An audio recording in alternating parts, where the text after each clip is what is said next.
കർത്താവിന്റെ കർത്താവിന്റെ വിലയേറിയ നാമം മഹത്വപ്പെടുമാറാകട്ടെ. സണ്ണിച്ചാൻ എന്നെ വിളിക്കുന്നില്ലല്ലോ എന്നുള്ള സങ്കടമായിരുന്നു. ഏതായാലും ഇന്നത് കഴിഞ്ഞു. കർത്താവ് അനുഗ്രഹിക്കട്ടെ. ഒരിക്കൽ കൂടി കർത്താവിന്റെ ദാസന്, എല്ലാവർക്കും, അവിടുത്തെ ലീഡേഴ്സിന്, കർത്താവിന്റെ ദാസന്മാർക്ക് എല്ലാവർക്കും ഒരിക്കൽ കൂടി കർത്താവിന് നന്ദി പറയുന്നു. ഞാൻ ഈ ചർച്ചിൽ വരുമ്പോഴൊക്കെ, അല്ലെങ്കിൽ നിങ്ങളോട് ഒരുമിച്ച് വരുമ്പോഴൊക്കെ ഒരു സ്വന്തം ഭവനത്തിനകത്ത് നിന്ന് ശുശ്രൂഷിക്കുന്ന ഒരു അനുഭവമാണ് എനിക്ക് ഫീൽ ചെയ്യുന്നത്. അതുകൊണ്ട് ഇന്ന് ഇങ്ങനെ ഒരു അവസരം ദൈവം ഒരുക്കിയതിന് ഒത്തിരി നന്ദി. എന്നെ ഓർത്ത് പ്രാർത്ഥിക്കുന്നു ഉണ്ടെന്ന് എനിക്കറിയാം. എല്ലാറ്റിനും നന്ദി പറഞ്ഞ് വേഗത്തിൽ തിരുവചനത്തിലേക്ക് നമുക്ക് പ്രവേശിക്കാം. സമയം ഒട്ടും നമുക്ക് കളയാനില്ല. 6:15 വരെ ഉണ്ട് അല്ലെ സണ്ണിച്ചായ? 6:15 വരെ ഉണ്ടോ? ഇവിടുത്തെ ഇന്ത്യൻ ടൈം 6:15 വരെ ഉണ്ടല്ലേ? ഏകദേശം ഉണ്ട്. ഓക്കെ. കർത്താവ് നമ്മെ അനുഗ്രഹിക്കട്ടെ. ഇന്ന് വേഗത്തിൽ നമുക്കൊരു വാക്യം വായിച്ചിട്ട്, ഞാൻ എപ്പോഴും പറയുന്ന പോലെ പറയുന്നു, ഒന്ന് കുറിച്ചെടുക്കണം. നമുക്കിത് പ്രയോജനമുള്ള ഒരു വിഷയമാണ് നമ്മൾ ഇന്ന് ഒന്ന് ഷെയർ ചെയ്യുന്നത്. അതുകൊണ്ട് നമുക്ക് എല്ലാവർക്കും അനുഗ്രഹമാകും. 1 യോഹന്നാന്റെ ലേഖനം 3-ാമത്തെ അധ്യായം അതിൻ്റെ 8-ാമത്തെ വാക്യമാണ് ഇന്നത്തെ നമ്മുടെ ദൈവവചന ചിന്തയ്ക്ക് നമ്മൾ എടുത്തിട്ടുള്ള വാക്യം. 1 യോഹന്നാന്റെ ലേഖനം 3-ാം അധ്യായം 8-ാമത്തെ വാക്യം. അവിടെ ഇങ്ങനെയാണ് വായിക്കുന്നത്: പാപം ചെയ്യുന്നവനെല്ലാം പിശാചിന്റെ മകൻ ആകുന്നു. പിശാച് ആദ്യം മുതൽ പാപം ചെയ്യുന്നുവല്ലോ. പിശാചിന്റെ പ്രവർത്തികളെ അഴിപ്പാൻ തന്നെ മനുഷ്യപുത്രൻ, ദൈവപുത്രൻ പ്രത്യക്ഷനായി. ഇതാണ് ഇന്നത്തെ നമ്മുടെ വചനം. വളരെ അനുഗ്രഹിക്കപ്പെട്ടതായ ഒരു ദൈവവചനമാണ് ഇന്ന് നമ്മൾ ചിന്തിക്കുന്നത്. 1 യോഹന്നാന്റെ ലേഖനം 3-ാം അധ്യായം 8-ാമത്തെ വാക്യമാണ്. ആ വാക്യത്തിനകത്ത് പരിശുദ്ധാത്മാവ് വളരെ വ്യക്തമായി എഴുതിയിരിക്കുന്ന ഒരു കാര്യം: പാപം ചെയ്യുന്നവനെല്ലാം പിശാചിന്റെ മകനാകുന്നു. പിശാച് ആദ്യം മുതൽ പാപം ചെയ്യുന്നുവല്ലോ. പിശാചിന്റെ പ്രവർത്തികളെ അഴിപ്പാൻ മനുഷ്യപുത്രൻ പ്രത്യക്ഷനായി. അപ്പോ ഈ യേശു ക്രിസ്തുവിന്റെ പ്രത്യക്ഷതയെക്കുറിച്ച് 3-ാം അധ്യായത്തിന്റെ 8-ാം വാക്യത്തിലുണ്ട്. യേശു തമ്പുരാൻ പ്രത്യക്ഷനായി. നമ്മൾ സാധാരണ നമ്മൾ പഠിക്കുമ്പോൾ 3 തരത്തിലെ പ്രത്യക്ഷത നമ്മൾ പഠിക്കാറുണ്ട്. ഒന്ന്, യേശു ഭൂമിയിൽ പ്രത്യക്ഷനായി. അതെന്തിനാണെന്നാണ് ഇവിടെ വായിച്ചത്. പിശാചിന്റെ പ്രവർത്തികളെ അഴിക്കേണ്ടതിന് വേണ്ടി യേശു കർത്താവ് പ്രത്യക്ഷനായി. എന്നാൽ ഇനി യേശു തമ്പുരാൻ 2-ാമത് പ്രത്യക്ഷനാകും. അത് എബ്രായ ലേഖനം 9-ാം അധ്യായം 27-28 വാക്യം വായിക്കുമ്പോൾ, അത് വായിക്കണമെന്നില്ല, നോട്ട് ചെയ്താൽ മതി. അവിടെ വായിക്കുന്നത്: ഒരിക്കൽ മരിക്കുകയും പിന്നെ ന്യായവിധി എല്ലാ മനുഷ്യനും ദൈവം നിയമിച്ചിരിക്കുന്നു. അപ്പൊ ഒരിക്കൽ മരിച്ച യേശു 2-ാമത് ഇനി മധ്യാകാശത്ത് പ്രത്യക്ഷപ്പെടും. ഇനി യേശു വരുന്നത് ഭൂമിയിലല്ല, അത് മധ്യാകാശത്തിലാണ്. ഇനി അവൻ വരുന്നത് പാപിക്ക് വേണ്ടി മരിക്കാനല്ല, പകരം നമുക്ക് വേണ്ടി മരിച്ച് സ്വന്തം രക്തം കൊണ്ട് വീണ്ടെടുത്ത തൻ്റെ സഭയെ കൊണ്ടുപോകാനാണ് യേശു തമ്പുരാൻ ഇനി 2-ാമത് വരുന്നത്. 3-ാമത് ഒരു വരവുണ്ട്. ചുരുക്കി പറഞ്ഞാൽ, 1-ാമത്തെ വരവ് ഒരു പരസ്യ വരവാണ്, 2-ാമത്തെ വരവ് രഹസ്യവരവാണ്. എന്നാൽ 3-ാമത് ഒരു വരവ് കൂടി യേശു വരും. അത് വരുന്നത് 1000 ആണ്ട് വാഴ്ചയ്ക്ക് വേണ്ടിയാണ്. അത് ഒലിവുമലയിൽ കാലിയ വെട്ടാനാണ്. അപ്പൊ ഈ 3 യേശു ക്രിസ്തുവിന്റെ 3 വരവെങ്കിൽ 3 വരവിനും വ്യത്യസ്തമായ അനുഭവങ്ങളുണ്ട്. ഒന്ന്, രഹസ്യത്തിൽ ആമൻ ഇന്ന് യേശു വരും, അല്ലെങ്കിൽ ഇനി വരാൻ പോകുന്നത് രഹസ്യപരമാണ്. ആദ്യം വന്നത് പരസ്യമാണ്. ഇനി 3-ാമത് യേശു വരാൻ പോകുന്നത്, ദൈവസഭ ഇവിടെ നിന്ന് എടുക്കപ്പെടുന്ന ദൈവസഭയുമായി 7 വർഷത്തെ മണിയറവാസം കഴിഞ്ഞ് ആ സഭയും കൊണ്ട് തമ്പുരാൻ ആമൻ ഭൂമിയിലേക്ക് ഇറങ്ങി വരും. അത് 1000 ആണ്ട് വാഴ്ചയ്ക്കാണ്. ഈ 3 വരവാണ്. പക്ഷേ ഈ 3 വരവിൻ്റെയും ലക്ഷ്യം ഒന്നല്ല, ലക്ഷ്യം പലതാണ്. 1-ാമത്തെ വരവ് യേശു വന്നത് ശത്രുവിനെ, പിശാചിന്റെ പ്രവർത്തികളെ അഴിപ്പാൻ വേണ്ടിയാണ്. രണ്ടാമത് യേശു വരുന്നത് പിശാചിന്റെ പ്രവർത്തികളെ അഴിച്ച് സ്വന്തം രക്തം കൊണ്ട് വീണ്ടെടുത്ത ദൈവസഭയെ കൊണ്ടുപോകാനാണ്. മൂന്നാമത് യേശു വരുന്നത് 1000 ആണ്ട് വാഴുവാനും ദൈവസഭയ്ക്ക് ഒരു അധികാരം കൈമാറേണ്ടതിനുമാണ്. അങ്ങനെയാണെങ്കിൽ ഈ ഒന്നാമത്തെ വരവ് യേശു വന്നു. ആ വരവിന്റെ വിടുതൽ നാം അനുഭവിക്കുന്നു. അത് എങ്ങനെയാണ് ആ വിടുതൽ അനുഭവിക്കുന്നതെന്ന് നിങ്ങൾ വളരെ ശ്രദ്ധിക്കണം. നോക്കിക്കേ, പിശാചിന്റെ പ്രവർത്തികളെ അഴിപ്പാൻ, അവന്റെ പ്രവൃത്തി എന്താണ്, പിശാചിന്റെ പ്രവൃത്തി എന്ന് നമ്മൾ ഉൽപ്പത്തി പുസ്തകം 3-ാം അധ്യായത്തെ നമ്മൾ വായിക്കുന്നുണ്ട്. ഒന്നാമത്തെ പ്രവൃത്തി ആരംഭിക്കുന്നത് അവിടെയാണ്. 3-ാം അധ്യായം നമ്മൾ പഠിച്ചു വരുമ്പോൾ ഏദൻ തോട്ടത്തിൽ ആക്കി വെച്ച ആദാമ്യ കുലത്തെ പാപത്തിലേക്ക് തള്ളിയിടുന്നു. നിങ്ങൾക്ക് ദൈവത്തെ പോലെ ആകാം എന്ന് പറഞ്ഞ് അവൻ തെറ്റായ ചിന്ത അവരുടെ അകത്ത് കൊടുത്ത് അവനുണ്ടായ അതേ വീഴ്ച ഇവർക്ക് മേടിച്ചു കൊടുക്കുന്നു. എന്ന് വെച്ചാൽ വീണതായ പിശാച് അവരെയും കൂടി വീഴ്ത്തുന്നു. അപ്പൊ അവന്റെ ഏക ലക്ഷ്യം എന്താണ്? ഏതായാലും അവൻ വീണ് കിടക്കുകയാണ്. വീണുപോയ പിശാചിന്റെ ഏക ലക്ഷ്യം മറ്റുള്ളവരെ കൂടി വീഴ്ത്തുക, മറ്റുള്ളവരെ കൂടി ദൈവസന്നിധിയിൽ നിന്നും അകറ്റിക്കളയുക. എന്നാൽ ഉൽപ്പത്തി പുസ്തകം 3-ാം അധ്യായം അവസാനിക്കുന്നത് 3-ന്റെ 15-ാം വാക്യം നമ്മൾ കാണുന്നത് വേദപുസ്തകത്തിലെ ഒന്നാമത്തെ പ്രൊഫറ്റിക്കൽ വേർഡാണ്, ഒന്നാമത്തെ പ്രവചന വചനമാണ്. ആ വചനം ഇങ്ങനെയാണ് പറയുന്നത്: സ്ത്രീയുടെ സന്തതി സർപ്പത്തിന്റെ തലയെ തകർക്കും. അപ്പൊ സ്ത്രീയുടെ സന്തതി സർപ്പത്തിന്റെ തലയെ തകർക്കും എന്നുള്ള പ്രവചനമുണ്ടാകുകയാണ്. അപ്പൊ പിശാചിന്റെ പ്രവൃത്തിയെ തകർക്കുമെന്നുള്ള ഒന്നാമത്തെ പ്രവചനം ഇതാ ഉൽപ്പത്തി 3-ന്റെ 15 കിടക്കുന്നു. അവിടെ നിങ്ങോട് യേശു കർത്താവിന്റെ പരസ്യ ശുശ്രൂഷ വേളയിൽ നമുക്കെല്ലാം കാണാൻ കഴിയുന്നത് അവന്റെ പ്രവർത്തികളെ അഴിപ്പാനാണ് യേശു വന്നത്. ദൈവമക്കളെ, കേവലം യേശു ജീവിച്ചത് 3.5 വർഷമാണ്. 3.5 വർഷത്തിനകത്ത് 30-ാമത്തെ വയസ്സാണ് യേശുവിന്റെ സ്നാനം. പിന്നെ തുടങ്ങിയ 3.5 വർഷമേ യേശു ശുശ്രൂഷിച്ചുള്ളൂ. ഈ 3.5 വർഷത്തെ നിങ്ങൾ യേശുവിന്റെ മെയിൻ ശുശ്രൂഷകൾ നിങ്ങളെല്ലാം നോക്കിക്കേ. യേശു 3.5 വർഷം കൊണ്ട് ശുശ്രൂഷിച്ച എല്ലാ ശുശ്രൂഷകളും പിശാച് എന്തൊക്കെ ചെയ്തു വെച്ചോ അതിനെ മാത്രമാണ് കർത്താവ് ഫോക്കസ് ചെയ്ത് തകർത്തത്. ഈ കഴിഞ്ഞ ദിവസമാണ് ഈ മെസ്സേജ് എൻ്റെ അകത്ത് ദൈവം എനിക്ക് തരുന്നത്. ഞാൻ ഇങ്ങനെ പറയാറുണ്ട്, ഇന്ത്യൻ ആർമി ശത്രു പാളയത്തിലേക്ക് ചെന്നാൽ അവരാദ്യം ചെയ്യുന്നത് ശത്രു എവിടെയെല്ലാം വെപ്പൺസ് ഒളിപ്പിച്ചു വെച്ചിട്ടുണ്ടോ അതെല്ലാം അവർ പോയി തകർക്കും. എന്ന് വെച്ചാൽ നിങ്ങൾ കണ്ടിട്ടില്ലേ, എയർപോർട്ടിനകത്ത് അവർ വന്നു കഴിഞ്ഞാൽ എവിടെയൊക്കെ ബോംബുണ്ട് ഇതെല്ലാം നിർവീര്യമാക്കും. അവരാദ്യം ഒരു സ്ഥലത്ത് വന്നാൽ അവർ ചെയ്യുന്നത് അവൻ എവിടെയൊക്കെ ജനത്തിന് ആക്രമണം തുറന്നുവിടാൻ സാധ്യതയുണ്ടോ ആ മേഖലയെല്ലാം അവർ എന്ത് ചെയ്യും? തകർത്തു മാറ്റും. ദൈവം ചെയ്ത എന്താണെന്നറിയാമോ?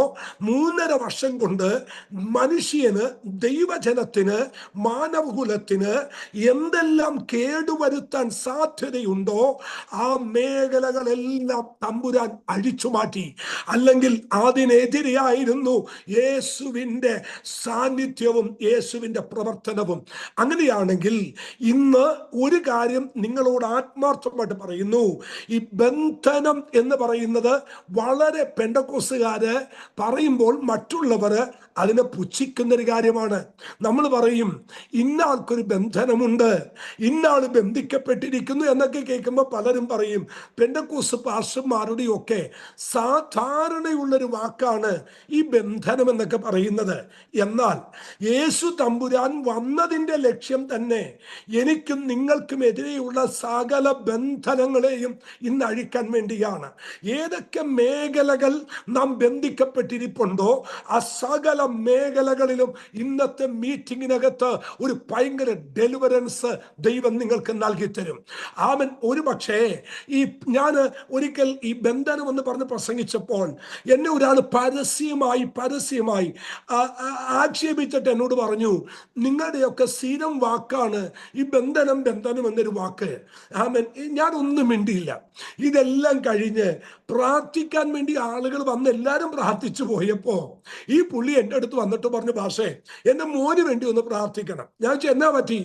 അവന് MBA കഴിഞ്ഞിട്ട് 10-15 വർഷമായി ഒരു ജോലിയും ഇല്ലാതെ കറങ്ങിക്കൊണ്ടിരിക്കുക. ഞാൻ പറഞ്ഞു, അച്ഛാ ഇതിനു വേണ്ടിയാ ഞങ്ങൾ ഈ ബന്ധനം എന്ന് പറഞ്ഞേ. ഈ 15 വർഷമായിട്ട് തങ്ങളുടെ മോൻ കറങ്ങുന്നില്ലേ? ഈ കറങ്ങുന്നതിൻ്റെ മലയാള വാക്കാണ് ബന്ധനം എന്ന് പറയുന്നത്. എന്ന് വെച്ചാൽ നോർമലായി നിങ്ങൾ MBA പാസ്സായിട്ടും 15 വർഷത്തിനുള്ളിൽ എവിടെയെങ്കിലും ഒരു അനുഗ്രഹം നിങ്ങൾക്ക് വെളിപ്പെടാൻ കഴിയാതെ എവിടെയെങ്കിലും നിങ്ങളുടെ വഴികൾ അടഞ്ഞിട്ടുണ്ടെങ്കിൽ അതിൻ്റെ പേരാണ് ബന്ധിക്കപ്പെട്ടിരിക്കുക എന്നുള്ളത്. പക്ഷെ ഇന്ന് പകൽ യേശു വന്നത് കടുങ്കട്ടിട്ട് മുറുക്കി പിന്നെയും കെട്ടാനല്ല യേശു വന്നത്. യേശു പ്രത്യക്ഷനായത് നിങ്ങൾ പോലും ശ്രദ്ധിക്കപ്പെടാതെ എവിടെയെല്ലാം പിശാച് കെട്ടിവെച്ചോ, ഒരുപക്ഷെ ആരോഗ്യമാകാം, ഒരുപക്ഷെ നിങ്ങളുടെ നന്മയാകാം, ഒരുപക്ഷെ നിങ്ങളുടെ മുന്നോട്ടുള്ള ഗമനമാകാം, നിങ്ങളുടെ തലമുറയുടെ വിഷയമാകാം, എന്ത് തന്നെയാകട്ടെ, നിങ്ങൾ അറിയാതെ നിങ്ങളുടെ ജീവിതത്തിൽ ഗമനത്തെയും ആഗമനത്തെയും ശത്രു ബന്ധിച്ചു വെച്ചതിനെ അവൻ അഴിക്കാനാണ് യേശു തമ്പുരാൻ പ്രത്യക്ഷനായത്. കരമുയർത്തി ഇന്ന് പകൽ ഒന്ന് ദൈവത്തെ സ്തുതിച്ചാരാധിച്ചു പറ. അങ്ങനെ ചില ബന്ധനങ്ങൾ ഇന്ന് പകൽ പൊട്ടുന്ന ഒരു പകലായി ദൈവം അതിനെ മാറ്റട്ടെ. ദൈവമക്കളെ, ഇനി കുറച്ച് കാര്യം കൂടി ഞാൻ ഒരു കാര്യം പറഞ്ഞിട്ട് ഈ വചനത്തിലേക്ക് ഒരു സംശയ നിവാരണത്തിന് വേണ്ടിയാണ്. നിങ്ങൾക്കറിയാമോ ആരാണ് പൗലോസ് എന്ന് പറയുന്നത്? പൗലോസ് ഒരിക്കൽ ഇങ്ങനെ പറഞ്ഞു, ഞാൻ ക്രിസ്തുവിൽ ഒരു മനുഷ്യനെ അറിയുന്നു. ആ മനുഷ്യൻ ശരീരത്തോടെയോ അല്ലയോ എന്ന് ഞാൻ അറിയുന്നില്ല, പക്ഷെ 3-ാം സ്വർഗത്തോളം അവൻ എടുക്കപ്പെട്ടു. ആരാണ് ആ മനുഷ്യൻ? ആ മനുഷ്യൻ പൗലോസ് തന്നെയാണ്. ഇത് സ്വർഗത്തോളം എടുക്കപ്പെട്ട പൗലോസ്. ഇനി രണ്ടാമത് ആ പൗലോസ് പറയാണ്, വെളിപ്പാടിന്റെ ആധിക്യം നിമിത്തം എന്നെ കുത്തേണ്ടതിന് ദൈവദൂതന്മാരെയാക്കി.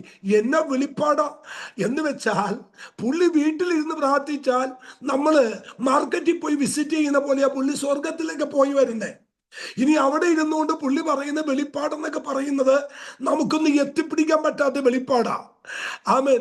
അതാണ് പുള്ളി ഒരിക്കൽ വേദപുസ്തകത്തെ എഴുതിയപ്പോ ദൈവത്തിന്റെ ജ്ഞാനം അല്ലെ എന്നൊക്കെ പറഞ്ഞു, ഇതാർക്ക് വർണ്ണിക്കാം? പുള്ളി ഇതെല്ലാം കണ്ടുകൊണ്ടായി പറയുന്നേ.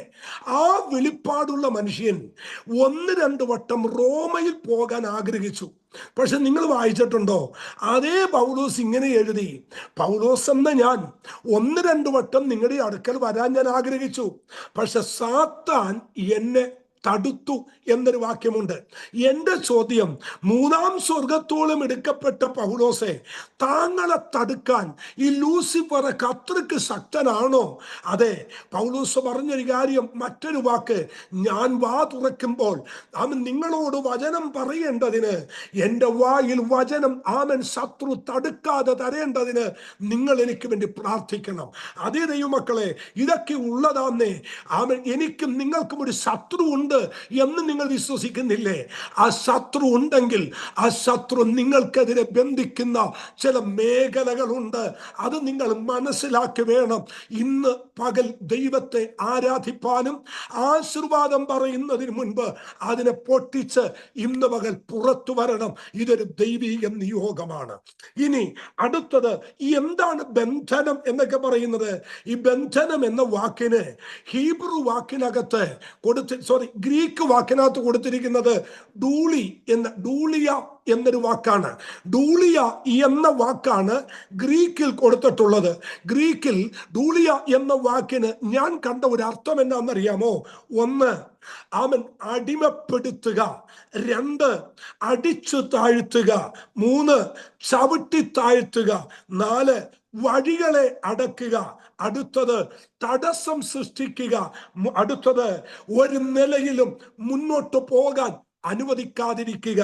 ഇതിനൊക്കെ പറയുന്ന ഒരു പേരാണ് ഡൂളിയ അഥവാ ഡൂളി എന്ന വാക്ക്. ഇനി കുറച്ചുകൂടി അതിന്റെ ഹീബ്രു വാക്കിലോട്ട് വന്നാൽ ആമൻ കെഷർ, കെഷർ എന്നൊരു വാക്കാണ്. ആമൻ ബന്ധനത്തിന് കൊടുത്തിട്ടുള്ള ഹീബ്രുവിൽ കെഷർ അല്ലെങ്കിൽ കേവൽ എന്ന രണ്ട് വാക്കുണ്ട്. ഈ രണ്ട് വാക്കിനും അവർ കൊടുത്തിട്ടുള്ള ഒരേ വാക്കെന്ന് വെച്ചാൽ അടിച്ചു താഴ്ത്തുക, വട്ടം ചുറ്റിക്കുക, കറക്കുക, മുന്നോട്ട് പോകാൻ അനുവദിക്കാതിരിക്കുക. അങ്ങനെയാണെങ്കിൽ അവൻ ദൈവമക്കളെ ഈ യോഹന്നാന്റെ ലേഖനം 3:8 വാക്യത്തിൽ കൊടുത്തിട്ടുള്ള വാക്യം സെയിം വേർഡ് തന്നെയാണ്. അവന്റെ ബന്ധനം അഴിക്കാനാണ് യേശു തമ്പുരാൻ വന്നത്. അങ്ങനെയാണെങ്കിൽ ഇനി ചുരുങ്ങിയ ഒരു സമയം നിങ്ങൾ ശ്രദ്ധിച്ചേ, ബന്ധിക്കപ്പെട്ടവരോടും ബന്ധനത്തിൽ ഇരിക്കുന്നവരോടും യേശുവിന്റെ മനോഭാവം എന്താണെന്ന് ഒന്ന് പഠിച്ചിട്ട് നമുക്ക് വേഗത്തിൽ വരാം. അതിന് 146 സങ്കീർത്തനം നിങ്ങളൊന്നെടുത്തേ, അതിന് 7-ാമത്തെ വാക്യം.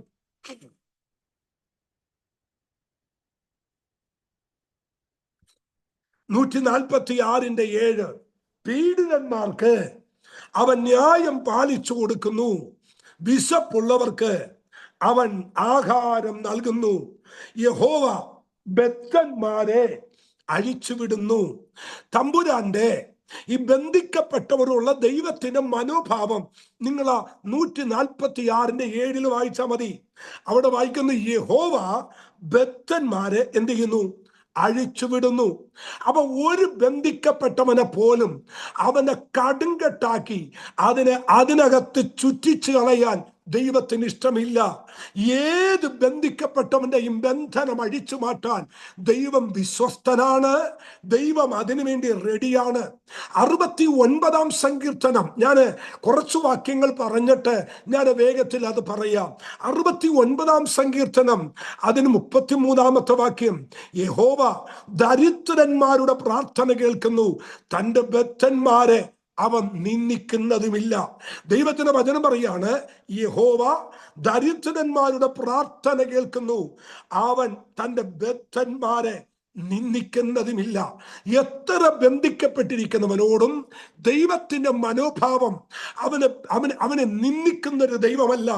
അവൻ ബന്ധിക്കപ്പെട്ടത് കൊണ്ട്, അവൻ കഷ്ടം അനുഭവിക്കുന്നത് കൊണ്ട്, അവൻ ബുദ്ധിമുട്ട് അനുഭവിക്കുന്നത് കൊണ്ട്, ഏതെങ്കിലും നിലയിൽ അവൻ ക്ലേശത്തിലൂടെ മുന്നോട്ട് പോകുന്നെങ്കിൽ അവനെ നിന്ദിക്കുന്ന ഒരു ദൈവമല്ല. ഒരുപക്ഷെ നിങ്ങളുടെ വീട്ടുകാർ നിങ്ങളെ നോക്കി പറയും, നിങ്ങളുടെ ചാർച്ചക്കാർ പറയും, അച്ഛാ എന്നാ കൊച്ചിനിങ്ങനെ ഒരു അവസ്ഥ ഉണ്ടാകുന്നേ, എന്താ ഇവൻ ഇങ്ങനെയാകാത്ത, എന്താ ഇതുവരെ ശരിയാകാത്ത. ഒരുപക്ഷെ നാട്ടുകാരും വീട്ടുകാരും നിങ്ങളുടെ ബന്ധനത്തെ കണ്ട് ബന്ധനത്തിന്മേൽ കൂട്ടി ബന്ധനം മുറുക്കത്തക്കവണ്ണം നിന്ദിക്കുമായിരിക്കും. പക്ഷേ ബന്ധനത്തോടുള്ള ദൈവത്തിന്റെ മനോഭാവം, ദൈവം പറയുന്നു, ബന്ധിക്കപ്പെട്ടവരെ ദൈവം ഒരിക്കലും നിന്ദിക്കുന്നില്ല. അവരുടെ ബന്ധനത്തെ ദൈവം അഴിച്ചുവിടുന്നു. ഇന്ന് പകലിൽ ആരെങ്കിലും ഏതെങ്കിലും ഒരു വിഷയത്തിൽ വഴിയടഞ്ഞിരിക്കുകയാണോ, അല്ല മുന്നോട്ട് സ്റ്റെപ്പ് വെക്കാൻ കഴിയാതെ വഴികൾ ബന്ധിക്കപ്പെട്ടിരിക്കുകയാണോ, ദൈവത്തിന്റെ ആത്മാവിന് പറയാനുള്ളത്, നിങ്ങളെ നിന്ദിക്കുന്ന ഒരു ദൈവമല്ല. നിങ്ങളുടെ നിന്ന മാറ്റി, നിങ്ങളുടെ അടിമത്തം മാറ്റി, നിങ്ങളെ അപമാനത്തിന് വിട്ടുകൊടുക്കാതെ ആമൻ ദൈവം നിങ്ങളെ പുറത്തു കൊണ്ടുവരുവാൻ ശക്തനായ ദൈവമാണ്. നിന്ദിക്കാതെ, അപമാനിച്ചു കളയാതെ നിങ്ങളുടെ ബന്ധനത്തെ അഴിക്കുന്നൊരു ദൈവം. തീർന്നില്ല. അതിന് 146-ാം സങ്കീർത്തനം ആമൻ 7-ാമത്തെ വാക്യം നിങ്ങൾ സങ്കീർത്തനം ഒന്ന് വായിക്കണം. പീഡിതന്മാർക്ക് അവൻ ന്യായം പാലിച്ചു കൊടുക്കുന്നു, വിശപ്പുള്ളവർക്ക് അവൻ ആഹാരം നൽകുന്നു. യഹോവ ബദ്ധന്മാരെ അഴിച്ചുവിടുന്നു. ദൈവമക്കളെ, ഏത് കുടുക്കിനകത്ത് കിടക്കുന്നതാണേലും എൻ്റെ ദൈവത്തിന് അഴിക്കാൻ കഴിയാത്തതായി ഒന്നുമില്ല എന്ന് ഇന്ന് പകൽ ദൈവമക്കൾ അറിയണം. നിങ്ങൾ ഏത് രാജ്യത്തിരുന്നാണോ എന്നെ ഇന്ന് ഈ വചനം കേട്ടുകൊണ്ടിരിക്കുന്നത്, ഈ വചനം കേട്ടുകൊണ്ടിരിക്കുമ്പോൾ തന്നെ ഒരുപക്ഷെ മുന്നോട്ട് സ്റ്റെപ്പ് വെക്കാൻ കഴിയാതെ നിങ്ങൾ ഇരിക്കുന്ന ഒരു സ്റ്റേജിൽ നിന്നും അടുത്ത ലെവലിലോട്ട് നിങ്ങൾക്ക് കയറാൻ കഴിയാതെ നിങ്ങളെ വഴിയടച്ച്, നിങ്ങളുടെ കാലിൽ ഒരു കുടുക്ക് പോലെ കുടുങ്ങിയിട്ട് നിങ്ങൾ മുന്നേറാൻ കഴിയാതിരിക്കുന്നെങ്കിൽ ഇന്നത്തെ ദൈവാത്മാവിന്റെ വചനം കേക്ക്. ദൈവം നിങ്ങളെ അഴിച്ചുവിടാൻ പോകുകയാണ്. നിശ്ചയമായും ദൈവം നിങ്ങളെ അഴിച്ചുവിടും. പറ്റുമെങ്കിൽ 2 കരമടിച്ച് ഇരിക്കുന്നിടത്തിരുന്ന് ദൈവത്തെ ആരാധിച്ച് ഒന്ന് ദൈവത്തെ മഹത്വപ്പെടുത്തിക്കൊണ്ട് പറ, ഇല്ല, നാളത്തേക്ക് ദൈവം വെക്കത്തില്ല, അടുത്ത ദിവസത്തേക്ക് ദൈവം വെക്കത്തില്ല. ദൈവത്തിന്റെ വചനം പറയുന്നു, യഹോവ ബദ്ധന്മാരെ അഴിച്ചുവിടുന്നു.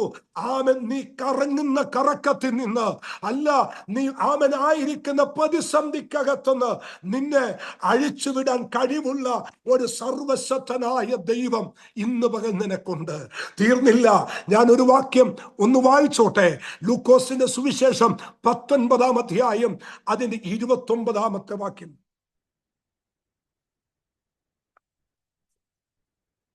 ലൂക്കോസിന്റെ സുവിശേഷം 19-ാം അധ്യായം അതിന്റെ 29, 30-ാമത്തെ വാക്യം.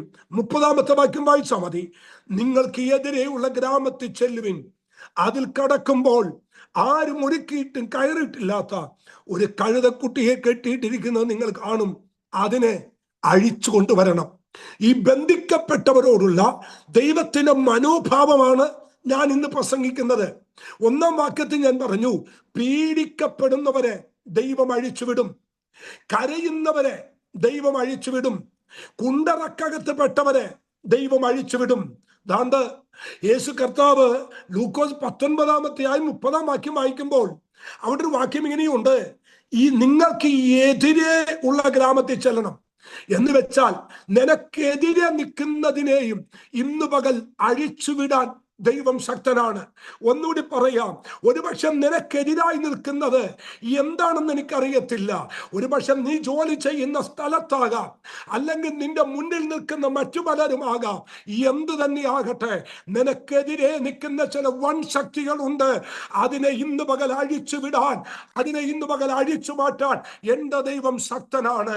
ഒരിക്കലും നീ ഒന്ന് ഫ്രീ ആകാൻ, നിന്റെ കാലടികൾ ഒന്ന് ഫ്രീ ആകാൻ, നിന്റെ ഹൃദയം ഒന്ന് ഫ്രീ ആകാൻ, നിന്റെ മനസ്സൊന്ന് ഫ്രീ ആകാൻ കഴിയാതെ വണ്ണം നിനക്കെതിരെ നിൽക്കുന്ന ഏതെങ്കിലും ഒരു ശക്തികൾ ഇന്ന് പകൽ പ്രബലമായിട്ടുണ്ടെങ്കിൽ,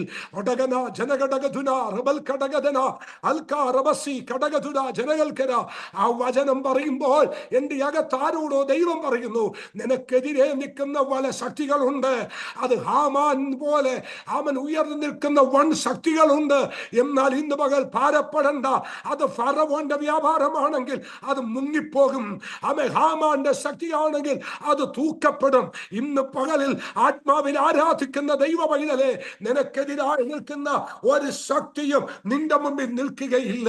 ദൈവത്തിന് വചനം പറയുന്നു, തീക്കനൽ കൂട്ടി ആയുധം തീർക്കുന്ന കൊല്ലനെ ദൈവം ഉണ്ടാക്കിയിട്ടുണ്ട്. എന്നാൽ ദൈവത്തിന്റെ വചനം പറയുന്നു, നിനക്കെതിരെ ഉണ്ടാക്കുന്ന ഒരായുധവും ഫലിക്കയില്ല. ആഴമായി പറയുന്നു, നിനക്കെതിരെ ഉണ്ടാക്കുന്ന ഒരായുധവും ഫലിക്കയില്ല. വിശ്വസിക്കുന്ന ദൈവമക്കൾ കരമുയർത്തി നല്ലൊരു ഹല്ലേലൂയ എന്ന് പറയാം. നിനക്കെതിരെ ഉള്ള ഒരായുധവും ഫലിക്കയില്ല. ഇവിടെ ഒരു വാക്യം നിങ്ങൾ ശ്രദ്ധിക്കുക. നിങ്ങൾക്കെതിരെ ഉള്ള ഗ്രാമത്തിൽ ചെല്ലുമ്പോൾ അതിൽ കടന്നാൽ ഉടനെ ആരും ഒരിക്കലും കയറിയിട്ടില്ലാത്ത, നിങ്ങൾ ആ വാക്കൊന്ന് ശ്രദ്ധിച്ചേ, ആരും ഒരിക്കലും കയറിയിട്ടില്ലാത്ത. അതിന് ഞാൻ ഇങ്ങനെ ഒന്ന് വ്യാഖ്യാനിക്കാം കേട്ടോ. പ്രയോജനപ്പെടേണ്ടതാ, പക്ഷെ പ്രയോജനപ്പെട്ടിട്ടില്ല. അവൻ പ്രയോജനപ്പെടേണ്ട കഴിവുകളുണ്ട്, പക്ഷെ പ്രയോജനപ്പെടാൻ സമ്മതിക്കത്തില്ല. ആമൻ കഴിഞ്ഞ 32 വർഷത്തെ ശുശ്രൂഷയുടെ അനുഭവത്തിൽ എന്റെ കൺമുമ്പിൽ ഇതുപോലെ ഒരുപാട് പേര് വന്നു. ആമൻ ഞങ്ങളൊക്കെ സ്കൂൾ വിദ്യാഭ്യാസം പോലും ഇല്ലാത്തതാ, പക്ഷെ തമ്പുരാൻ ഇങ്ങനെ ഓടിച്ചുകൊണ്ടിരിക്കുന്നു. എന്നാൽ വലിയ വിദ്യാഭ്യാസമുള്ള കുഞ്ഞുങ്ങൾ, ആമൻ വല കഴിവുള്ള കുഞ്ഞുങ്ങൾ കെട്ടിയ കുറ്റിയെ കിടന്ന് കറങ്ങിക്കൊണ്ടിരിക്കുക. ഒരിടത്തും അവർക്ക് കാലുവെക്കാൻ ഒക്കുന്നില്ല, ഒന്നിലും അവർക്ക് പ്രവേശിക്കാൻ ഒക്കുന്നില്ല. പ്രാർത്ഥിക്കാഞ്ഞിട്ടല്ല, ആരാധിക്കാഞ്ഞിട്ടല്ല, ഉപവസിക്കാഞ്ഞിട്ടല്ല, ആരും ഇതുവരെ കയറാത്തതുപോലെ പ്രയോജനമില്ലാതെയാക്കി ബന്ധിച്ചിരിക്കുന്ന ചിലതിനെ തമ്പുരാൻ ഇന്ന് പകൽ അഴിച്ചു മാറ്റും. ആരും ഇതുവരെ കയറിയിട്ടില്ലാത്ത, ആരും ഇന്ന് വരെ ഉപയോഗിച്ചിട്ടില്ലാത്ത, ഉപയോഗശൂന്യമാക്കി കളയുന്നതിനെ അവൻ കർത്താവ് പറയാണ്, അതൊരു ബന്ധനമാണ്, അതൊരു പോരാട്ടമാണ്, അതൊരു പൈശാചികമാണ്. ആരും ഇന്ന് വരെ കയറിയിട്ടില്ലാത്തതിനെ കെട്ടഴിച്ച് യേശു കയറാൻ പോകുകയാണ്. ദൈവമക്കളെ, ഞാൻ ഒരു കാര്യം പറയാം, ആരും കയറിയിട്ടില്ലാത്തതിനെ ബന്ധനം അഴിച്ച് യേശു കയറിയാൽ അകമൻ കഴിഞ്ഞ ഏതാനും കാലങ്ങൾ അവന് പ്രവർത്തനരഹിതമായത് ഒരുമിച്ച് അവന്റെ മുമ്പിലേക്ക് വരികയാണ്. ഞാന് ഇങ്ങനെ പറഞ്ഞുകൊള്ളട്ടെ ദൈവമക്കളെ, ഈ കഴുതയുടെ മുന്നിലോട്ടുള്ള വഴികളെല്ലാം പിശാച് കെട്ടിയതാ. അവന്റെ മുന്നോട്ടുള്ള ഗമനമെല്ലാം ശത്രു കെട്ടിയതാ. ഞാനൊരു ഉദാഹരണം പറയുക. കഴിഞ്ഞ 10 വർഷമായിട്ട് അവന് വരേണ്ട മാന്യതകൾ ഒന്നും വരാതെ അവനെ പിശാച് കെട്ടിയതാ. ഇനി നിങ്ങളൊന്ന് ശ്രദ്ധിച്ചേ, 10 വർഷമായിട്ട് അവന് ലഭിക്കേണ്ട മാന്യതകളെല്ലാം ശത്രു ഒരു കുറ്റിയിൽ കൊണ്ടുപോയി വലിച്ചു മുറുക്കി അവനെ കെട്ടിബന്ധിച്ചപ്പോൾ തമ്പുരാൻ അഴിച്ചെടുത്ത് തമ്പുരാൻ കയറിയപ്പോൾ 10 വർഷമല്ല, കഴിഞ്ഞ 10 വർഷവും ഇനി വരാൻ പോകുന്ന 10 വർഷത്തെയും മാന്യതകൾ വഴിയറമ്പിൽ അവന്റെ മുമ്പിലേക്ക് ആളുകൾ ഇട്ടുകൊടുത്തു. ഇതാണ് ബന്ധനം അഴിഞ്ഞു കഴിഞ്ഞാൽ, ഒരുവൻ വിടുവിക്കപ്പെട്ട് കഴിഞ്ഞാൽ, കഴിഞ്ഞ കാലങ്ങൾ നിനക്ക് ലഭിക്കാതെ പോയ പല നന്മകളും ഇന്ന് പകലിൽ നിന്റെ മുമ്പിൽ ഘോഷയാത്രയായി വരും.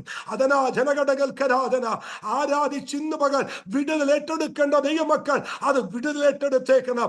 എവിടേക്കെയോ ശത്രു അടച്ചു കളഞ്ഞത്, വരേണ്ട ചില നന്മകൾ, പ്രാപിക്കേണ്ട ചില നന്മകൾ, കരത്തിൽ വരേണ്ട ചില നന്മകൾ ശത്രു വഴി അടച്ചു കളഞ്ഞെങ്കിൽ ദൈവ പൈതലേ, ആ കെട്ടിയ കുറ്റിയെ കടന്ന് കറങ്ങാനല്ല, ആ കുറ്റിയിൽ നിന്ന് നിന്റെ കെട്ടഴിച്ചെടുത്ത് നിനക്കൊരു മാന്യത തരാൻ എന്റെ ദൈവം വിശ്വസ്തനാണെന്ന് ഇന്ന് പകൽ പരിശുദ്ധാത്മാവ് ഇടപെടുന്നു. ആമേൻ. ദൈവമക്കളെ, ഞാൻ ഈ വായിച്ച വാക്യം നിങ്ങൾ വേറൊരു ഒരു സുവിശേഷത്തിൽ ഒന്ന് വായിച്ചേ. മർക്കോസിന്റെ സുവിശേഷം ഒന്നെടുത്തേ, 11-ാം അധ്യായം അതിന്റെ 2-ാമത്തെ വാക്യം നോക്കേ.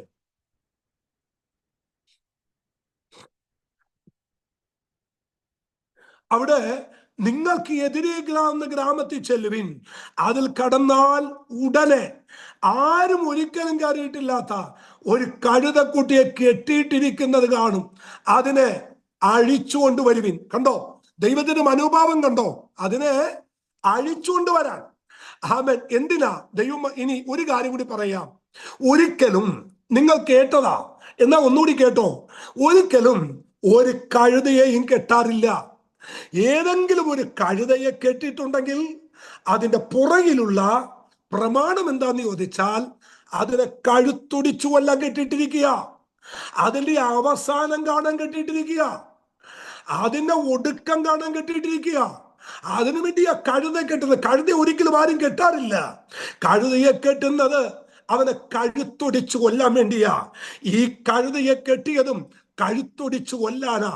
എന്നാൽ കെട്ടിയ കുറ്റിയെ കിടന്ന് വട്ടത്തിൽ കറങ്ങി കയറിന്റെ നീളം എത്രയുണ്ടോ അത്രമാത്രം സ്വപ്നം കണ്ട് ഒരു കുറ്റിയുടെ ചുറ്റും കിടന്ന് കറങ്ങിയ കഴുതയുടെ കയറ് തമ്പുരാൻ അടിച്ചു.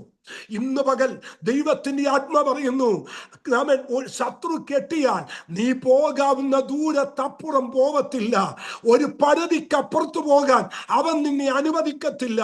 ഇന്ന് എന്നെ കേൾക്കുന്ന ദൈവസഭയോട് പറയുന്നു, ആ പരിമിതിയുടെ കയറ് ദൈവം ഇന്ന് പൊട്ടിക്കാൻ പോകുക. വിശ്വസിക്കുന്നവർ മാത്രം ഇന്ന് ആമേൻ പറഞ്ഞ് ഏറ്റെടുത്താൽ മതി. എവിടേക്കെയോ ഒരു പരിമിതി, ഏമൻ, ഒരു പക്ഷെ ബിസിനസ്സിലാകാം, ഒരു പക്ഷെ ജോലി വിഷയത്തിലാകാം, കുഞ്ഞുങ്ങളുടെ വിഷയത്തിലാകാം, വിദ്യാഭ്യാസത്തിലാകാം, എല്ലായിടത്തും ഒരു പരിമിതി. അതിനപ്പുറത്തോട്ട് നന്മ പ്രാപിപ്പാൻ കഴിയാതെ അവൻ അടച്ചു വെച്ച മേഖലകൾ ഇന്ന് പകൽ യേശുവിന്റെ നാമം ചൊല്ലി ഞങ്ങൾ അതിനെ പൊട്ടിച്ചു മാറ്റുന്നു.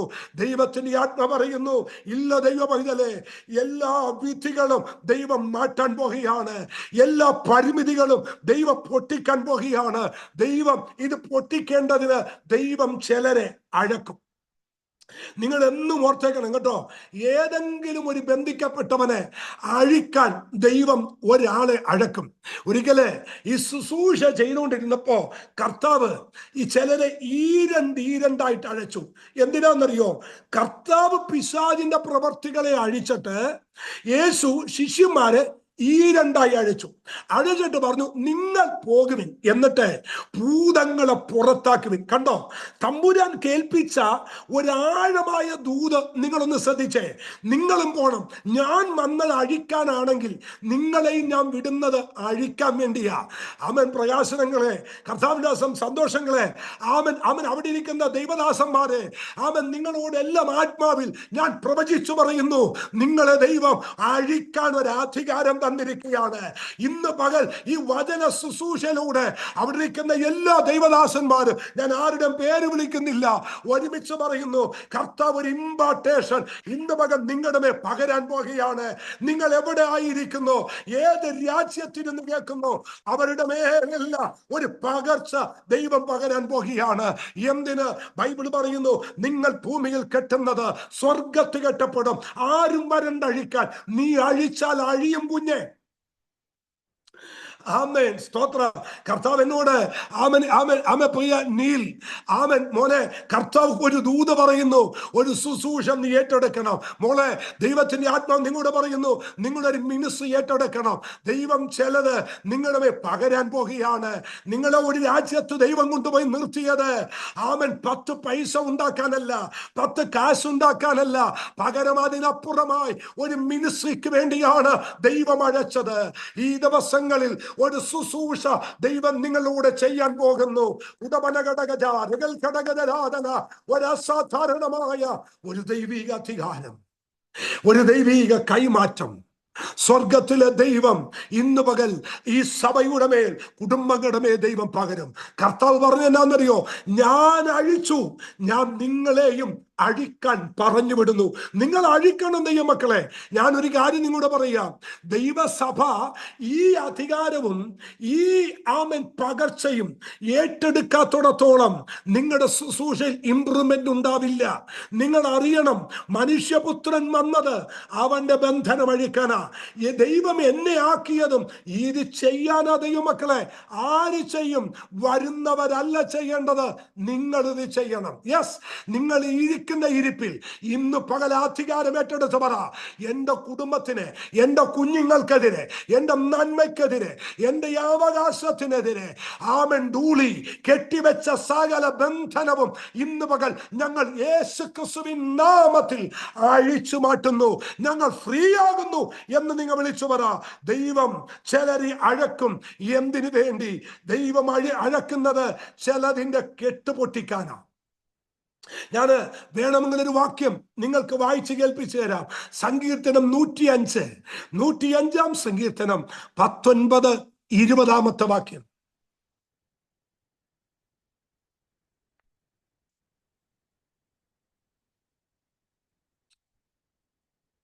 സങ്കീർത്തനം 105 അതിന്റെ 19, 20. അവർ അവന്റെ കാലുകളെ വിലങ്ങുകൊണ്ട് ബന്ധിച്ചു, അവൻ ഇരുമ്പ് ചങ്ങലയാൽ കുടുങ്ങുകയും ചെയ്തു. നിങ്ങളെ ഈ വാക്യം ഇതിനു ശേഷം ഒന്ന് എടുത്തു വായിക്കണം കേട്ടോ ദൈവമക്കളെ. സ്വപ്നം കണ്ടവനാ ജോസഫ്. ഒരുപാട് സ്വപ്നമുള്ളവനാ ജോസഫ്. സ്വപ്നം കണ്ട ജോസഫിന്റെ കാല് വിലങ്ങിട്ട് പൂട്ടി. സ്വപ്നമുള്ള ജോസഫിന്റെ കൈകളിൽ വിലങ്ങ് വെച്ചു. സ്വപ്നക്കാരനെ വിലങ്ങുകൊണ്ട് പൂട്ടി. എന്നിട്ട് പിശാച് പറഞ്ഞു, എവിടെടാ നിന്റെ സ്വപ്നം? നടക്കുമൊന്ന് നോക്കട്ടെ, അവൻ വരുമോന്ന് നോക്കട്ടെ. ഒരുപാട് വെല്ലുവിളിച്ച് കൈകൾ രണ്ടും അവൻ ചങ്ങലയിട്ട് പിശാച് പൂട്ടി. കാല് രണ്ടും ചങ്ങലയിട്ട് പൂട്ടിട്ട് പറഞ്ഞു, നോക്കടാ നോക്ക്, എവിടെ പോയി നിന്റെ സ്വപ്നം? ഇനി നിന്റെ സ്വപ്നം എങ്ങനെ സംഭവിക്കും? പക്ഷേ അടുത്ത 20-ാമത്തെ വാക്യം നിങ്ങൾ വായിക്കുക. 20-ാമത്തെ വാക്യം, രാജാവ് ആളയച്ച് അവനെ വിടുവിച്ചു. രാജാവ് ആളയച്ചു വിടുവിച്ചു. സ്വപ്നക്കാരനെ ബന്ധിച്ചാൽ, സ്വപ്നമുള്ളവനെ ബന്ധിച്ചാൽ, സ്വപ്നം കിട്ടിയവനെ ബന്ധിച്ചാൽ, ആത്മാവ് കത്തുന്നവനെ ബന്ധിച്ചാൽ ദൈവം അഴക്കും ചിലരെ. ഇന്ന് പകൽ ഞാൻ വിശ്വസിക്കുന്നു, ഈ മീറ്റിംഗ് ദൈവം എന്നെ അഴച്ചതാ. എന്തിനാന്നറിയാമോ? നിന്റെ സ്വപ്നത്തെ യാഥാർത്ഥ്യമാക്കാതെ എവിടെയോ ബന്ധിച്ചു കളഞ്ഞതിനെ, അവൻ ബന്ധിച്ചു കളഞ്ഞതിനെ ഇന്ന് പകൽ യേശുവിന്റെ അധികാരമുള്ള നാമത്തിൽ ദൈവം അവന്റെ കൈകളെ അഴിക്കുകയാണ്. ദൈവം അവന്റെ കാലുകളെ ഇന്ന് പകൽ അഴിച്ചു മാറ്റുകയാണ്. Udabana Talajana Reketele Santurabana Alkana Janara Udabalagadagana Udabalagadaga Dudara Balabalababa Alkanagadagadana Udabalabalababa Sabal Paudabalagadagana Sopanamula Joseph Ninna Tagarkan or the Satrivin Gadiatilla Sopanamula Deva Vaidale Sopanamula Devadasi Sopanamula Devadasane Ninda Galigale Bendipa നിന്റെ കരങ്ങളെ ബന്ധിപ്പാൻ എന്റെ ദൈവം അനുവദിക്കയില്ല. തീർന്നില്ല. ആമേൻ. ദൈവമക്കളെ, യെശയ്യാവിന്റെ പ്രവചനം 49:6 വാക്യം, ഉരുട്ട് കണ്ണുകളെ തുറപ്പാനും ബദ്ധന്മാരെ കുണ്ടറയിൽ നിന്നും അന്ധകാരത്തിൽ ഇരിക്കുന്നവരെ കാരാഗ്രഹത്തിൽ നിന്നും വിടുവിപ്പാനാ യേശു വന്നത്. അപ്പോൾ ആമേൻ, യെശയ്യാ 42:6 വാക്യം, കുരുട്ട് കണ്ണുകളെ തുറപ്പാൻ, ബദ്ധന്മാരെ കുണ്ടറയിൽ നിന്ന് വിടുവിപ്പാൻ. അവൻ ദൈവത്തിന്റെ മനോഭാവം, ബന്ധിക്കപ്പെട്ടവരോടുള്ള ദൈവത്തിന്റെ മനോഭാവം കണ്ടോ? നിങ്ങളിതെല്ലാം കുറിച്ചു വെക്കണം. കുരുട്ട് കണ്ണുകളെ തുറപ്പാനും ബദ്ധന്മാരെ കുണ്ടറയിൽ നിന്നും അന്ധകാരത്തിൽ ഇരിക്കുന്നവരെ കാരാഗ്രഹത്തിൽ നിന്നും വിടുവിപ്പാൻ. അങ്ങനെയാണെങ്കിൽ ഇരുട്ടിൽ കിടക്കുന്ന ബന്ധിക്കപ്പെട്ടവനെ പോലും വിടുവിക്കണമെന്നുള്ളത് ദൈവത്തിന്റെ മനോഭാവം. ദൈവമക്കളെ, എന്റെ തമ്പുരാന് ഇന്ന് നമ്മുടെ ആലയത്തിനകത്തിരിക്കുന്ന, നമ്മെ കേൾക്കുന്ന ഒരാൾ പോലും ബന്ധിക്കപ്പെട്ടിരിക്കാൻ എന്റെ ദൈവത്തിന് ഇഷ്ടമില്ല. തമ്പുരാൻ വന്നത് അവന്റെ ബന്ധനം അഴിക്കാനാണ്. ഇന്ന് പകൽ ദൈവം അത് ചെയ്തിരിക്കും. ഒരു വാക്യം കൂടി ഒന്ന് വായിച്ചോട്ടെ. അവൻ യെശയ്യാവിന്റെ പ്രവചനം 49 അതിന് 8 വാക്യം. ആ വാക്യം ഇങ്ങനെയാണ്: ആമേൻ, യഹോവ ഇപ്രകാരം അരുളി ചെയ്യുന്നു, ആമേൻ ആമേൻ, പ്രസാദകാലത്ത് ഞാൻ നിനക്ക് ഉത്തരമരുളും. അടുത്ത വാക്യം ഇങ്ങനെയാണ്: രക്ഷാദിവസത്തിൽ ഞാൻ നിന്നെ സഹായിക്കും. ദൈവമക്കളെ, യെശയ്യാ 49:8 ദൈവം പറയുന്നത് ഞാൻ നിനക്കൊരു പ്രസാദകാലം തരുമെന്നല്ല, ഞാൻ നിനക്കൊരു കൊയ്ത്തു വെച്ചിട്ടുണ്ടെന്നാ. ഞാൻ അതിന്റെ മറ്റൊരു ട്രാൻസ്ലേഷനിൽ വായിച്ചത് ഞാൻ നിനക്കൊരു കൊയ്ത്തു വെച്ചിട്ടുണ്ട്. അതിന്റെ അർത്ഥം ബന്ധിക്കപ്പെട്ടവന്റെ ബന്ധനം അഴിച്ച് ദൈവം നിനക്കൊരു കൊയ്ത്തു വെച്ചിട്ടുണ്ട്. ഒരു സ്വതന്ത്രം പറയാൻ പറ്റുമോ?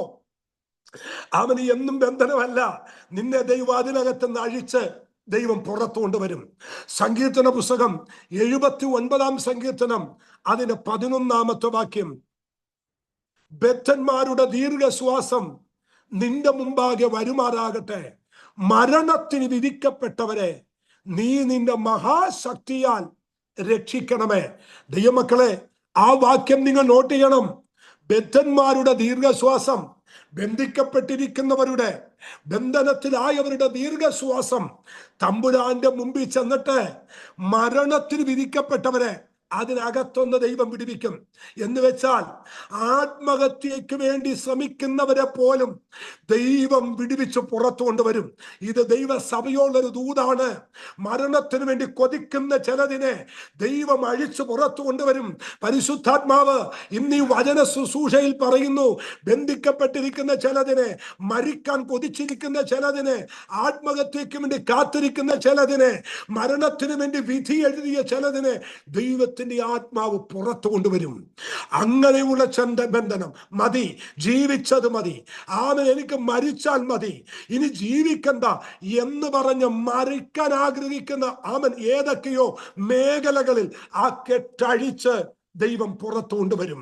അവസാനമായിട്ട് ഒരു വാക്യം കൂടി ഞാൻ വായിക്കുന്നു. യെശയ്യാ 14:2 വാക്യം, ജാതികൾ അവരെ കൂട്ടി അവരുടെ സ്ഥലത്തേക്ക് കൊണ്ടുവരും. ഇസ്രയേൽ ഗ്രഹം അവരെ യഹോവയുടെ ദേശത്ത് ദാസന്മാരായും ദാസിമാരായും അടക്കിക്കൊള്ളും. തങ്ങളെ ബന്ദികളാക്കിയവരെ അവർ ബന്ധന്മാരാക്കുകയും തങ്ങളെ പീഡിപ്പിച്ചവരെ അവർ വാഴുകയും ചെയ്യും. ആമേൻ. ഈ വാക്യം നിങ്ങളൊന്ന് ശ്രദ്ധിച്ചേക്കണം. ദൈവത്തിന്റെ വചനം പറയാണ്, നിങ്ങളെ ബന്ധിച്ചവരെ നിങ്ങൾ തിരിച്ചു ബന്ധിക്കും, നിങ്ങളെ കെട്ടിയവരെ നിങ്ങൾ തിരിച്ചു കെട്ടും. നോക്കിക്കേ, ദൈവത്തിന്റെ മനോഭാവം നോക്ക്. ദൈവം പറയാണ്, നിങ്ങളെ കെട്ടിയ ഏത് കെട്ടാണോ അത് ദൈവം പൊട്ടിക്കും. നിങ്ങളെ ബന്ധിച്ച ഏത് ബന്ധനമാണോ ആ ബന്ധനം ദൈവം അഴിക്കും. അടുത്ത ദൂത്, നിന്നെ ബന്ധിച്ചവരെ നീ ബന്ധിക്കും. ദൈവമക്കളെ, ഇതുപോലെ ഒരധികാരം തരുന്ന ഒരു ദൈവത്തെയാണ് നമ്മൾ ആരാധിക്കുന്നത്. കരമുയർത്തി നല്ലൊരു ഹല്ലേലൂയ പറ. ദൈവം പറയാണ്, നിന്നെ ബന്ധിച്ചവരെ, നിന്നെ കെട്ടിയവരെ, നിന്നെ ഒതുക്കാൻ നോക്കിയവരെ ഞാൻ ബന്ധിക്കും. നിന്റെ വഴികളെ അടച്ചവരെ ഞാൻ ബന്ധിക്കും. കാരണം ദൈവത്തിന് മനോഭാവം പിശാചിന്റെ പ്രവർത്തികളെ അഴിക്കുക. ഞാൻ ഇത്രയും വചനം ഞാൻ നിങ്ങൾക്ക് തന്നു. ഇനി എങ്ങനെ നമുക്ക് ഈ ബന്ധനങ്ങളെ ജയിക്കാൻ കഴിയും, ഇതിനെ തകർക്കാൻ കഴിയും? സിമ്പിൾ മെത്തേഡ് ഞാൻ പറഞ്ഞു തരാം. എല്ലാവർക്കും ഈ ഷോർട്ട് കട്ട് ഭയങ്കര ഇഷ്ടമാണ്. ഷോർട്ട് കട്ട് അല്ലെ? സ്തോത്രം. എന്തെങ്കിലും ഒരു കാര്യത്തിൽ സ്തോത്രം ഷോർട്ട് കട്ടായിട്ട് ഒരു വഴി ഉണ്ടെന്ന് കേട്ടാൽ ഭയങ്കര ഇഷ്ടമാണ്. നിങ്ങൾക്ക് നിങ്ങളുടെ സകല ബന്ധവും അഴിയാൻ ഞാൻ ഒരു എളുപ്പ മാർഗം പറഞ്ഞു തരാം. ഇതാരോടും പറയരുത്, ഇത് നിങ്ങൾക്ക് വേണ്ടി മാത്രമുള്ള ഒരു കാര്യമാ. ആമേൻ, സ്തോത്രം. എന്താണ് പെട്ടെന്ന് ബന്ധിക്കപ്പെട്ടവരുടെ ബന്ധനം അഴിയാനുള്ള ഒന്നാമത്തെ കാര്യം? 2 തിമോത്തിയോസിന്റെ ലേഖനം 2-ാമത്തെ അധ്യായം അതിന്റെ 9-ാമത്തെ വേദവാക്യം. അത് അറിയിക്കുന്നതിനാൽ ഞാൻ ദുഷ്പ്രവർത്തിക്കാരൻ എന്ന പോലെ ചങ്ങല ധരിച്ച് കഷ്ടം സഹിക്കുന്നു. അടുത്ത വാക്യം പറയാണ്, ദൈവവചനത്തിന് എന്തില്ല? ബന്ധനമില്ല. കുറിച്ചു വെച്ചോ, സകല ബന്ധനത്തെ അഴിക്കാനുള്ള ഏറ്റവും നല്ല മാർഗം ഞാൻ പറഞ്ഞു തരാം. അത് ദൈവവചനമാണ്. ദൈവവചനത്തിലൂടെ സകല ബന്ധനം അഴിക്കാൻ കഴിയും. നിങ്ങളുടെ വായിലൂടെ വചനം നിങ്ങൾ വിളിച്ചു പറയുമ്പോൾ, ആമേൻ, നിങ്ങളുടെ വിഷയത്തെ നോക്കി നിങ്ങൾ വചനം ക്രിയ ചെയ്യുമ്പോൾ, നിങ്ങൾ വചനം അപ്ലൈ ചെയ്യുമ്പോൾ, നിങ്ങൾ രോഗിയാണോ ആ രോഗബന്ധനത്തെ നോക്കി ആമേൻ വചനം വിളിച്ചു പറ. നിങ്ങൾക്ക് മുന്നിൽ വഴിയടഞ്ഞിരിക്കുകയാണോ ആ വിഷയത്തെ നോക്കി വചനം വിളിച്ചു പറ. വചനം ഇന്ന് പകൽ നിങ്ങളുടെ ബന്ധനത്തെ അഴിച്ചു മാറ്റും. കരമടിച്ചു ദൈവത്തിനും നന്ദി പറ. ദൈവത്തിന്റെ വചനത്തിൽ വളരെ ശക്തമായി ആ ദൂത് പറഞ്ഞ് ഞാൻ വേഗത്തിൽ വരുന്നു. വേർഡ് ഓഫ് ഗോഡ്, ദൈവത്തിന്റെ വചനം നിങ്ങളുടെ ബന്ധനം അഴിക്കും. ഇന്ന് പകലിൽ കർത്താവ് ഒരിക്കൽ ഇങ്ങനെ പറഞ്ഞു, ആമേൻ, ഞാൻ നിങ്ങളോട് പ്രസംഗിച്ച വചനം നിമിത്തം നിങ്ങൾ ശുദ്ധിയുള്ളവരായി. ദൈവമക്കളെ, വചനത്തിന്റെ മുമ്പിൽ അഴിയാത്ത ഒരു കെട്ടുമില്ല. വിശ്വസിക്കുന്നെങ്കിൽ രാമൻ പറ. വചനം തീയാണ്, വചനം പാറയാണ്, വചനം വാളാണ്, വചനം അഗ്നിയാണ്. വചനം ഇന്ന് പുറപ്പെടുമ്പോൾ കാടാണോ അത് കത്തിച്ചു കളയും. വചനം പുറപ്പെടുമ്പോൾ പാറയാണോ അതിനെ തകർത്ത് കളയും. വചനം വരുമ്പോൾ ഏത് കടുങ്കെട്ടും ഇന്ന് പകൽ അഴിഞ്ഞു മാറും. വചനത്തിന് മുമ്പിൽ അഴിയാത്തൊരു കടുങ്കെട്ടുമില്ല. കരമടിച്ച് ഇന്ന് പകൽ ഒന്ന് ദൈവത്തെ ആരാധിച്ച് ദൈവം നമുക്ക് തന്ന ഏറ്റവും വലിയ ആയുധമാണ് ദൈവത്തിന്റെ വചനം. അതുകൊണ്ടാണ് സങ്കീർത്തനം പറയുന്നത്, നിങ്ങളുടെ കയ്യിൽ ഇരുവായുത്തലയുള്ള വാളുണ്ടാകട്ടെ. എന്തിനാ ഈ വാള്? സകല കെട്ടും മുറിക്കാൻ, സകല കയറും പൊട്ടിക്കാൻ ദൈവം നിങ്ങൾക്ക് തന്ന ഒന്നാമത്തെ ആയുധം വചനമാണ്. Second, amen, the blood of Jesus. യേശു ക്രിസ്തുവിന്റെ രക്തം നിങ്ങളുടെ സകല ബന്ധനത്തെയും അഴിക്കും. അതുകൊണ്ടാണ് വെളിപ്പാട് പുസ്തകത്തിനകത്ത് 2 കാര്യങ്ങൾ, അവന്റെ നാമവും അവൻ യേശു ക്രിസ്തുവിന്റെ രക്തത്താലും അവർ സാത്താനെ ജയിച്ചിരിക്കുന്നു. സകല കെട്ടും പൊട്ടിക്കാൻ കഴിയുന്നത് യേശു ക്രിസ്തുവിന്റെ രക്തമാണ്.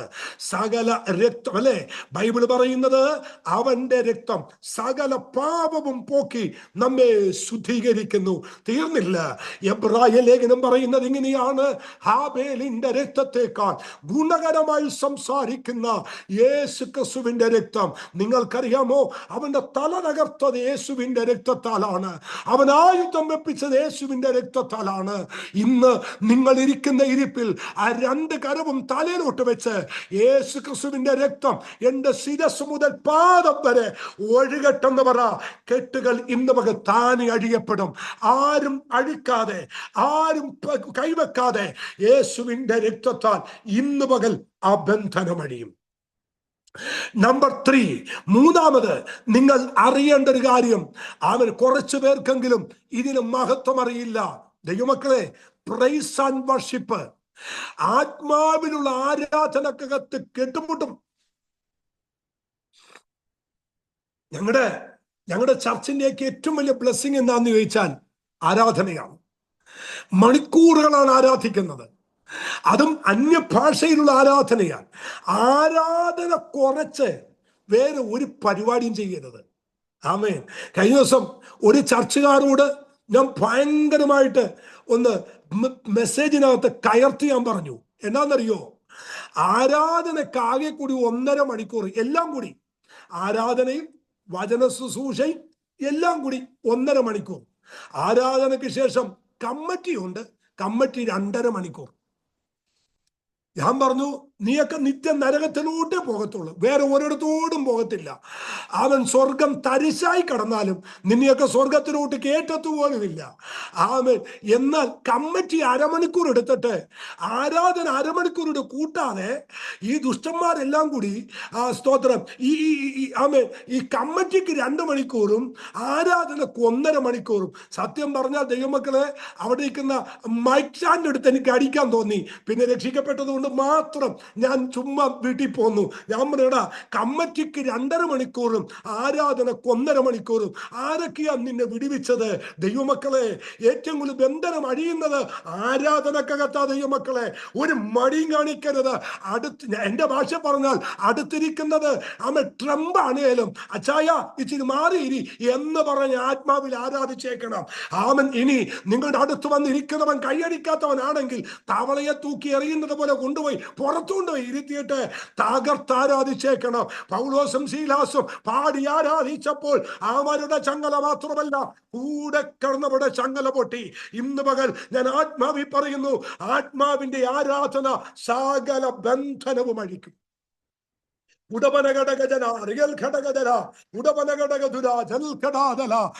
ഞാൻ ആ ചർച്ചിൽ വന്നതുകൊണ്ടും എനിക്ക് ആ ചർച്ചിൽ അവൻ ശുശ്രൂഷിച്ചത് കൊണ്ടും എനിക്ക് നന്നായിട്ട് അറിയാം, ആത്മാവിൽ ആരാധിക്കുന്നതിന് ഒരുപാട് സ്വാതന്ത്ര്യമുള്ളൊരു ദൈവസഭയാ. ദൈവമക്കളെ, നിർത്തരുത് കേട്ടോ, നിർത്തരുത്. അവിടുത്തെ ലീഡേഴ്സിനോട് ഞാൻ പറയുന്നു, കമ്മിറ്റി എത്ര വേണേലും വെച്ചോ, പക്ഷെ ആരാധന വെട്ടിക്കുറച്ച് ഒരു പരിപാടി വെച്ചേക്കരുത് കേട്ടോ. ആരാധനയാണ് ദൈവത്തിന്റെ വിടുതലിന്റെ കരം. അവിടുത്തത് 4ാമത്തെ കാര്യം നോട്ട് ചെയ്തോ. 4ാമത് ബന്ധനമഴിക്കാനുള്ള എളുപ്പമാർഗം അഭിഷേകമാണ്. ദൈവമക്കളെ, അനോയിന്റിംഗ് ആണ്. അഭിഷേകം ഉള്ളവനെ പുച്ഛിക്കരുത്, അഭിഷേകത്തെ നിറഞ്ഞവനെ പുച്ഛിക്കരുത്. അഭിഷേകം എന്ന് കേൾക്കുമ്പോ ചിലർക്കിപ്പോ ഭയങ്കര ബുദ്ധിമുട്ടാ. കഴിഞ്ഞ ദിവസം ഞാനൊരു പാരമ്പര്യ ചർച്ച പ്രസംഗിക്കാൻ പോയപ്പോ, പ്രസംഗിക്കാൻ കയറുന്നതിനും എന്നെ എൻ്റെ തോളെ കൈയിട്ടിട്ട് അവിടുത്തെ പാസ്റ്റർ പറഞ്ഞു, ബിജു പാസ്റ്റേ, എനിക്ക് പാസ്റ്ററിനെ നന്നായിട്ട് അറിയാം, ഒരു വാക്ക് ഒന്ന് പറയരുത്. ഞാൻ ചെന്നാ പറ്റി, തീ എന്ന് പറയരുത്, തീ എന്ന് മാത്രം ഇവിടെ പറയരുത്. എനിക്കാണെങ്കിലേ എനിക്കൊരു സ്വഭാവമുണ്ട്, എന്നോട് എന്തെങ്കിലും ഒരാൾ ചെയ്യരുതെന്ന് പറഞ്ഞാൽ ഞാൻ അത് മാത്രമേ ചെയ്യൂ. എന്നോട് പറഞ്ഞു, തീ എന്ന് മാത്രം ഇവിടെ പറയരുത്. ഞാൻ ചെന്നാ പറ്റി, തീ എന്ന് കേട്ടാൽ ഇവർക്ക് ഭയങ്കര വിമ്മിഷ്ടമാണ്. എൻ്റെ പൊന്ന് ദൈവമക്കളെ, ഒരു 1920 പ്രാവശ്യമെങ്കിലും ഞാൻ തീ തീ തീ എന്ന് പറഞ്ഞു. ചുമ്മാ ഒരാവശ്യമില്ല, ഇടക്കിടക്ക് പറയും തീ തീ തീ. അവസാനം ഇവന്മാർക്കെല്ലാം വട്ടായി. എല്ലാം കഴിഞ്ഞപ്പോ ഞാൻ പറഞ്ഞു, പൊന്നുമക്കളെ, ഈ തീ എന്ന് പറയുമ്പോൾ നിങ്ങൾക്ക് ഇത്രയും പ്രശ്നം ഉണ്ടാകുന്ന കാര്യം എന്താണെന്നറിയോ? ഈ പൗലോസ് തീ കത്തിയപ്പോഴാ, ഈ വിറക് പിറക്കിയിട്ടപ്പോഴാ അണലി പുറത്ത് ആടിയത്. ഏതോ കുഞ്ഞപ്പന്മാര് നിങ്ങളുടെ അകത്തിയാൽ ഇരിപ്പുണ്ട്. ഈ തീ കത്തുമ്പോഴാണ് ഈ കുഞ്ഞപ്പൻ പുറത്തി ആടുന്നത്. അതുകൊണ്ട് തീ എന്ന് കേൾക്കുമ്പോൾ നിങ്ങൾക്ക് പേടിയാ. ഇന്ന് രാത്രി ഒരു ദൂത് പറയാ, അവിടെ തീ കൊരുപുറവും വരരുത്, കത്തണം. അവൻ തീ കത്തണം. അകത്തൊരാൾ കയറിയാൽ അവൻ അലറി വിളിച്ചു പറയണം, ഇവിടെയാണ് സാന്നിധ്യം ചലിക്കുന്നത്.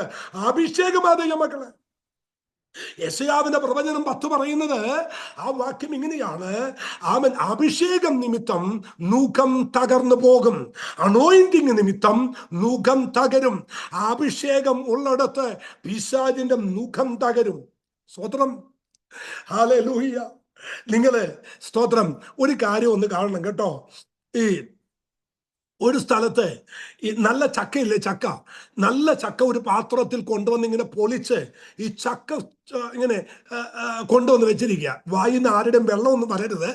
ഞാൻ സാധാരണ ഒരു ഉദാഹരണം പറഞ്ഞ, നല്ല പഴുത്ത ചക്ക ഒരു പാത്രത്തിൽ ഇങ്ങനെ പൊളിച്ചു വെച്ചിരിക്കുക. തൊട്ടിപ്പുറത്ത് നല്ല ചൂട് പറക്കുന്ന ഒരു ചിക്കനും ഇരിക്കുന്നിരിക്കട്ടെ, ഒരു ചിക്കനും. ഏതിലായിരിക്കും ഈച്ച വന്നിരിക്കാൻ സാധ്യത? ഈച്ച ആ ചക്കച്ചോളയിലായിരിക്കും, അല്ലേ? ഇതിനകത്തോട്ട് ഈച്ച വരത്തേ ഇല്ല. എന്നാ കാര്യം എന്നറിയാമോ? ഈച്ചയ്ക്ക് ഈ ദുഷ്ടജന്തുക്കൾക്കൊക്കെ ഈ ചൂടായി നിൽക്കുന്നതിന് പേടിയാ. ഒരല്ലലും വേണമെങ്കിൽ ഒന്ന് പറഞ്ഞോ. സ്തോത്രം. ഈ ചൂടായി നിൽക്കുന്നിടത്തോട്ട് ഈ ഈച്ചയും കൊതുകൊന്നും വരത്തില്ല. ഇടക്കിടക്ക് നിങ്ങൾ കണ്ടിട്ടില്ലേ, ആരാനൊക്കെ ഇരിക്കുമ്പോൾ ഉറക്കം തൂങ്ങിയേ അവൻ ഈച്ചനെ തല്ലി. അവിടെ മൊത്തം തണുപ്പാന്നേ.